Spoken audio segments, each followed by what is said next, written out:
ఏలూరు నగరంలోని తూర్పు వీధిలోనే ఉన్న శ్రీ గంగానమ్మ తల్లి జాతర ఈ నెల 25, 26 తేదీలో జరగనున్న నేపథ్యంలో భక్తుల సంరక్షణ మరియు సౌకర్యార్థం జిల్లా ఎస్పీ కె ప్రతాప్ శివకిషోర్ గురువారం క్షేత్రస్థాయిలో పర్యటించారు.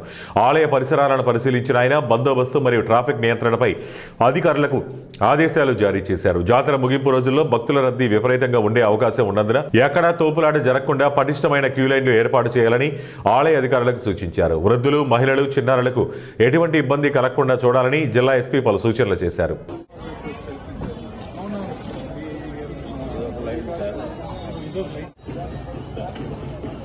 మీరు మెజర్ చేస్తే ఎంత లెక్క పెడితే మీకు తెలిసిపోతుంది కెపాసిటీ ఎంత చెప్పండి. ఆల్మోస్ట్ ఎంత ఒక మీటర్కి మీరు మ్యాక్సిమం ఎన్ని మీటర్లు మీరు ఇంకా ఏ మార్గాల్లో బయటకు తీసుకోవాలనుకుంటుంది.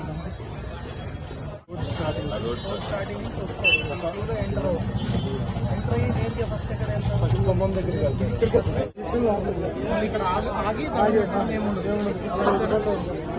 ఇందాక వచ్చి వాళ్ళు ఘటాలను ఉండదు. ఘటాలకి బయట నుంచి దాంట్లో పెట్టుకున్నాడు.